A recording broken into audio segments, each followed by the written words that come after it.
प्रिय विद्वान साथियों, एपीएस एकेडमी आपका हार्दिक अभिनंदन करती है।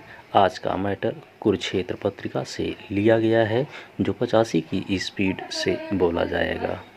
S ready start. बढ़ती आबादी के साथ तेजी से विकास और वृद्धि से ऊर्जा की मांग बेतहाशा बढ़ रही है, लेकिन जैसे जैसे ऊर्जा की आवश्यकता बढ़ रही है, वैसे वैसे जीवाश्म ईंधन पर भारी निर्भरता से एक तरह उसकी आपूर्ति की चुनौती है, तो दूसरी तरफ जीवाश्म ईंधन की वजह से दुनिया भर में प्रदूषण में तेजी से वृद्धि से जलवायु संकट की स्थिति पैदा हो गई है।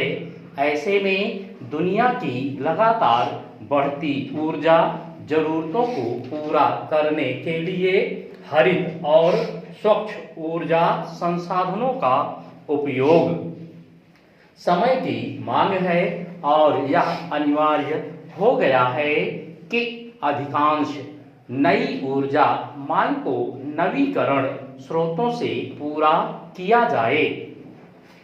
मौजूदा जीवाश्म ईंधन आधारित ऊर्जा उत्पादन पूरी दुनिया के लिए पर्यावरण प्रदूषण का कारण बन रहा है।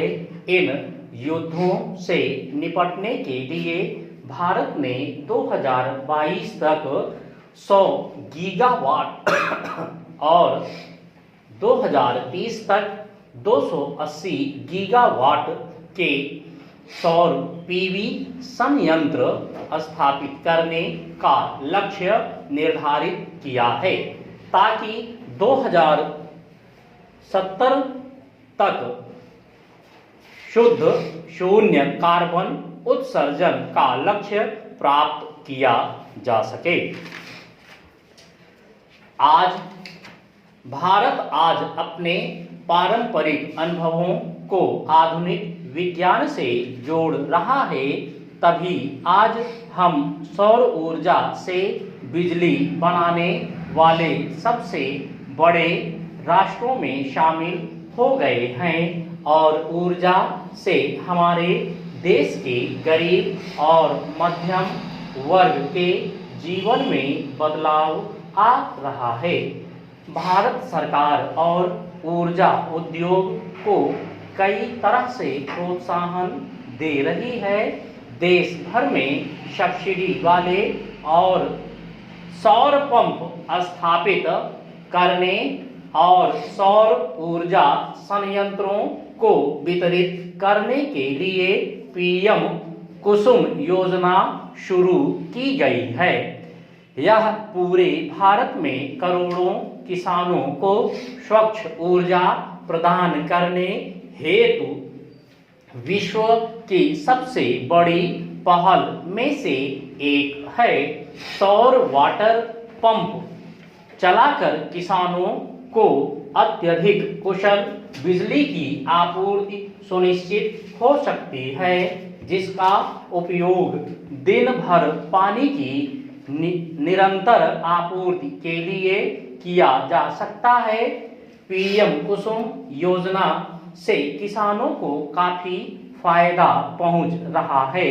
एक तरफ खेत में सिंचाई के लिए अब किसान सरकार की बिजली सप्लाई पर निर्भर नहीं है, तो दूसरी तरफ अतिरिक्त बिजली का उत्पादन कर इसे आय का जरिया भी बना रहे हैं।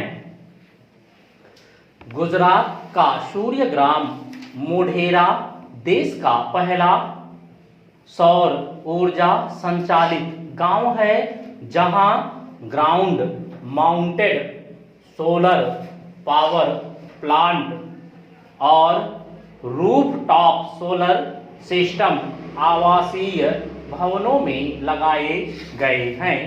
मोढेरा का अनुभव पूरे देश में दोहराया जा सकता है। त्रिपुरा के कुछ गांव तो बायो विलेज 2.0 चरण में पहुंच गए हैं।